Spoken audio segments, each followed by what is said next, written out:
বাংলাদেশ নিয়ে ভারতের ষড়যন্ত্র যেন কোনোভাবেই কমছে না। বাংলাদেশ অর্থনৈতিকভাবে স্বাবলম্বী হোক, সেটাও ভারত চায় না। তাই তো বাংলাদেশে প্রতিটি সেক্টরকে ভারত নির্ভরশীল করে রাখার একটা কৌশল বিগত সরকারের আমলে করেছে।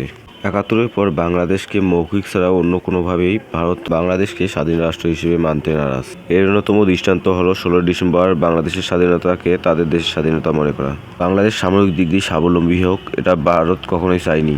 তাই তো বাংলাদেশি সেনাদের প্রশিক্ষণ দিবে পাকিস্তান, এই বিষয়ে ভারতের উদ্বেগের শেষ নেই। আর ভারতের এই উদ্বেগটা অন্যভাবে তারা প্রয়োগ করতেছে বাংলাদেশের ওপর।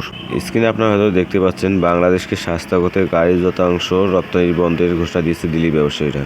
আর এই প্রতিবেদনটি করেছে সে দেশের বিজনেস স্ট্যান্ডার্ড নামে যে সংবাদ পত্রিকা, সেখানে করা হয়েছে। আর তারা যে যুক্তিটা তুলে ধরেছেন, হিন্দুদের উপর নির্যাতন এবং ভারতের সঙ্গে চলমান উত্তেজনার প্রেক্ষিতে বাংলাদেশকে শায়েস্তা করতে তাদের এই ধরনের পদক্ষেপ। দর্শক, ভারতের যে কৌশলটা, এটা বুঝতে গেলে আপনাকে ডক্টর ডিগ্রি করতে হবে না, কেননা এটা একটা ছোট বাচ্চা বুঝবে যে পাকিস্তানের সাথে সামরিক সহায়তা বিনিময়ের প্রতিক্রিয়া মূলত ভারতের এটি। তাদের রপ্তানি বন্ধের এই ঘোষণাটা ১৫ জানুয়ারি পর্যন্ত তারা অব্যাহত রাখতে চায়। বন্ধুরা, এই বিষয়টা আপনাদের জেনে রাখা ভালো যে বাংলাদেশ তার অভ্যন্তরীণ যত গাড়ি আছে তার কিন্তু ৬০% কিছুটা বেশি ভারতীয় গাড়ির দখলে। বাংলাদেশ তার অভ্যন্তরীণ গাড়ির যত যন্ত্রাংশ রয়েছে, কৃষিজ গাড়ি এবং অন্যান্য গাড়ির সব কিছুর যন্ত্রাংশ কিন্তু প্রায়টাই ভারতের উপর নির্ভরশীল। আর এই দিকটাই ভারত সুযোগ নিতে চায়, যাতে করে পাকিস্তানের কাছ থেকে বাংলাদেশ কোনো ধরনের সামরিক সহায়তা নিতে না পারে এবং তার সামরিক সক্ষমতা ভারতের নিরাপত্তাহীনতার কারণ না হয়ে যায়। এমনিতেই ভারতের কোনো বন্ধু রাষ্ট্র নেই।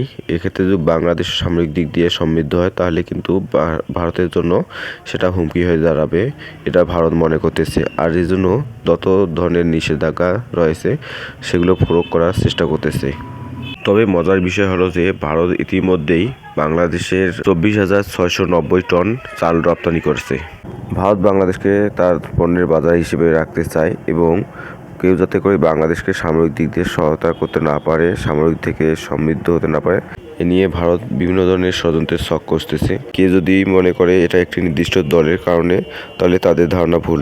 বন্ধুরা, আপনারা এই বিষয়টাকে কিভাবে নিচ্ছেন তা আপনারা কমেন্ট বক্সে জানাবেন।